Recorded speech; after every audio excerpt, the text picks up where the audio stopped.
गुणों के सहारे ही व्यक्ति सफल हो पाता है, मगर गुणों के साथ साथ यदि उसमें विनय और विवेक भी साथ हो तो शिखर छू सकता है। अच्छे लोगों का स्वभाव गिनती के शून्य जैसा होता है। जैसे शून्य की कोई कीमत नहीं होती, परंतु शून्य जिसके साथ होता है उसकी कीमत बढ़ जाती है। बहुत पहले समय की बात है। एक राज्य में एक राजा का राज था। वह अक्सर सोचता था कि मैं राजा क्यों बना।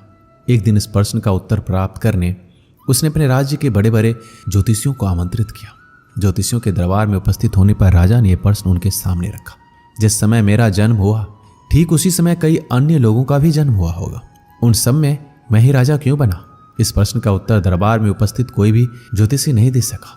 एक बूढ़े ज्योतिषी ने राजा को सुझाया कि राज्य के बाहर स्थित वन में रहने वाले एक महात्मा कदाचित उसके प्रश्नों का उत्तर दे सकते हैं।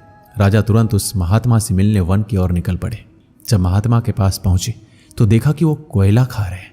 राजा घोर आश्चर्य में पड़ गया, किंतु उस समय राजा की प्राथमिकता अपने प्रश्न का उत्तर प्राप्त करना था, इसलिए उसने इधर उधर की कोई बात किए बिना अपना प्रश्न महात्मा के सामने रख दिया। प्रश्न सुन महात्मा ने कहा, राजन, इस समय मैं भूख से बेहाल हूं, मैं तुम्हारे प्रश्न का उत्तर नहीं दे सकता। कुछ दूरी पर एक पहाड़ी है, उसके ऊपर एक और महात्मा तुम्हें मिलेंगे, वो तुम्हारे प्रश्न का उत्तर तुम्हें देंगे, तुम उनसे जाकर मिलो। राजा बिना समय व्यर्थ किए पहाड़ी पर जा पहुंचा। वहां भी उसके आश्चर्य की सीमा नहीं रही जब उसने देखा कि वह महात्मा चिमटे से नोच नोच कर अपना ही मांस खा रहे हैं।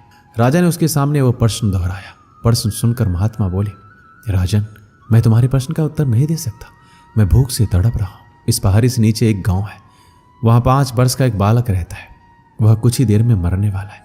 तुम उसकी मृत्यु पूर्व उससे अपने प्रश्न का उत्तर प्राप्त कर लो।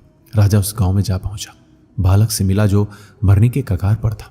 राजा का प्रश्न सुनकर वह हंसने लगा। एक मरते हुए बालक को हंसता देख राजा चकित रह गया, किंतु वह शांति से अपने पूछे गए प्रश्न के उत्तर की प्रतीक्षा करने लगा। बालक बोला, राजन, पिछले जन्म में मैं, तुम और वो 2 महात्मा जिनसे तुम पहले मिल चुके हो भाई थे।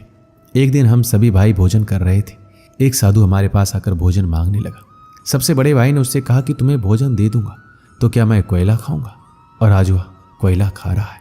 दूसरे भाई ने कहा, मैं तुम्हें भोजन दे दूंगा तो क्या मैं अपना मांस नोच कर खाऊंगा, और आज वह अपना ही मांस नोच कर खा रहा है। साधु ने जब मुझसे भोजन मांगा तो मैंने कहा, तुम्हें भोजन देकर क्या मैं भूखा मरूंगा? आज मैं मरने के कगार पर हूं, किंतु तुमने दया दिखाते हुए उस साधु को अपना भोजन दे दिया। उस पुण्य का ही आशीर्वाद है कि इस जन्म में तुम राजा बने। इतना कहकर बालक मृत्यु को प्राप्त हो गया। राजा को अपने प्रश्न का उत्तर मिल चुका था, अपने राज्य की तरफ चल पड़ा। इस कहानी से हमें क्या सीख मिलती है? अच्छे कर्म का फल हमेशा अच्छा ही होता है, इसलिए सदा सदकर्म करो और जहां तक संभव हो दूसरों की सहायता करो। दोस्तों, इस वीडियो में बस इतना ही। मिलते हैं अगली वीडियो में। अपना ख्याल रखिएगा। जय श्री कृष्ण।